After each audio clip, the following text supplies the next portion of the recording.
What's up, Boob Tube? Today we're going to put the subframe back underneath the car. Cleaned it a while back.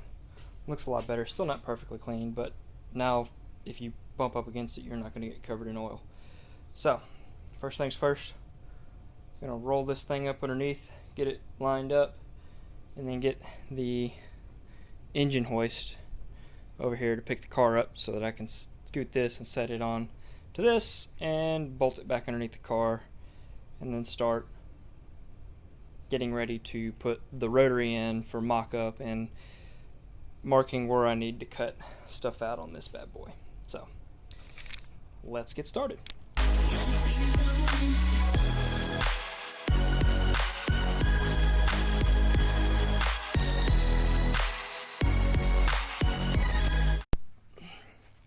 Alright, so subframe's back in. You can tell it's been cleaned versus the body of the car. So that's on the to-do list now that the subframe's going to be bolted back in. It's to put wheels and tires back on the car and roll it out and wash the engine bay really well.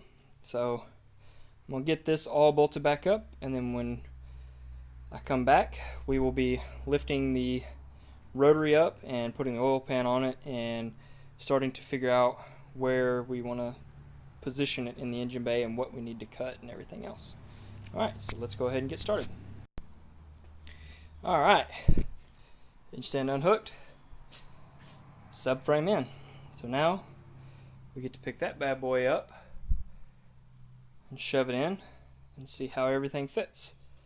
I know I'm going to have to trim that part right there back, and from there we'll have to see. I'm pretty sure I'll have to trim all of that out and reinforce it in the front, but that's neither here nor there. We will see how everything sits. Alright, here we go.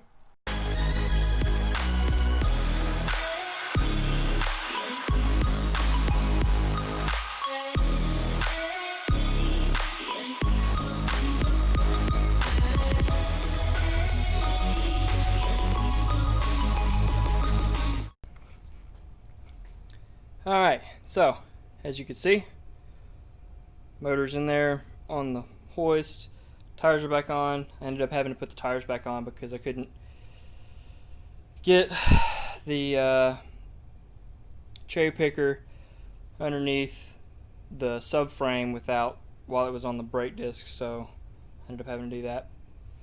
But the motor is halfway in the car. Now I gotta throw the jack in the back underneath the trans and jack it up and then lower the motor down. I think I'm also gonna take the steering linkage stuff apart, or take it off and let it just dangle. That way I can get the oil pan back across without having to lift it up and over that.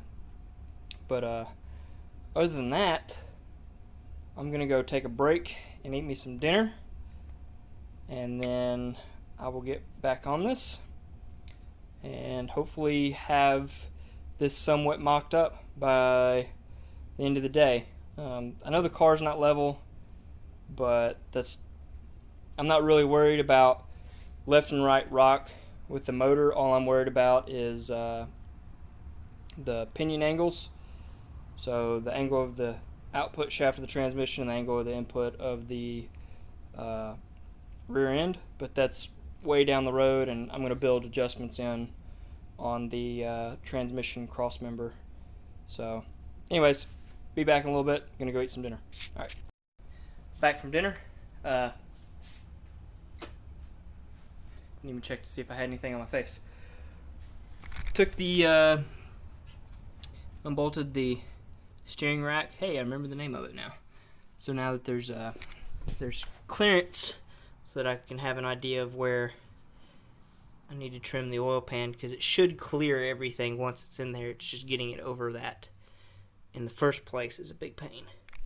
So now that we're like this, I'm going to drag this jack over here in the back and jack up the transmission. All the exhaust and wiring and stuff in the way. It's just annoying. Still got the whatchamacallit underneath there.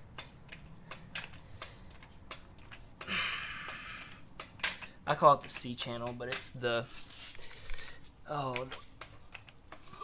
can't even remember what it's called. It's the Miata thing. Connects the front to the back.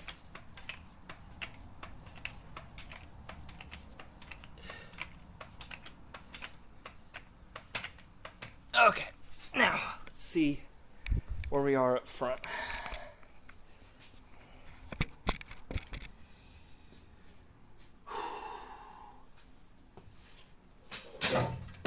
Hey, that's exactly what I needed it to do. Just fall off the jack. Thank you. How helpful that was.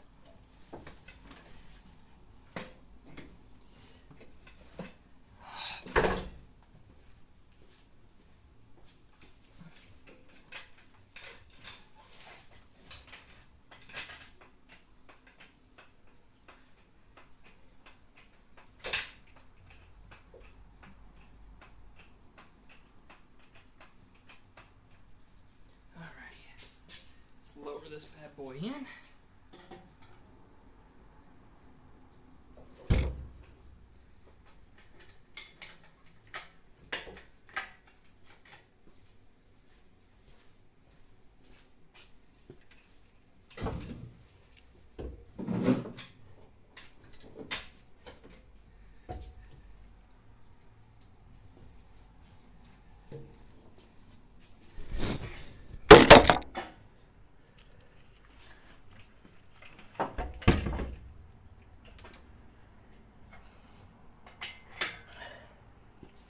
Whoops, knocked you all over.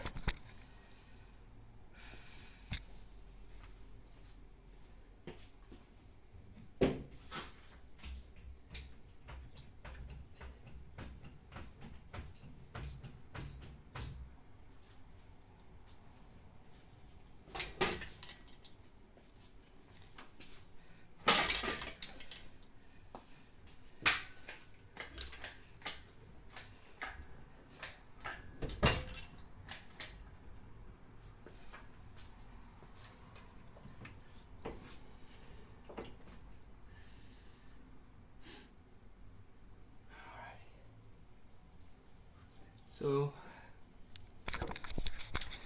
looking at this, I know I need to trim the hump out of, I need to trim the hump for where the motor mounts out on either side, and that should allow this to swing backwards further. And I also need to trim, well, that should set it down, so I shouldn't have to trim on the firewall much. I might have to beat on it a little bit, and I need to trim this up. Come in and trim this in right here, or at least a little bit where I can, and then figure it out from there. Okay, so now I have a starting point. All right, so now this gets to come back out. Yay! And I get to cut on stuff. All right, let me pull this bad boy back out. All right, so I've kind of got my initial cuts laid out. Once I do that, I will put the motor back in and test fit it again before I decide to weld some plate in. But let me go ahead and show you where I'm planning on cutting. So, either side, this whole mount area that sticks out for the Miata motor, if this was flat, I'm pretty sure I could use the same mounting area for the motor based off the FC mounts. So I'm going to try that. So I'm going to cut the big hump out, make it all flush pretty much with what's behind it. It might stick out a little bit further, but that's okay. And then I'm going to trim out this section here for the oil pan and see if the oil pan will fit. And then once all that's done, if the oil pan clears for the most part,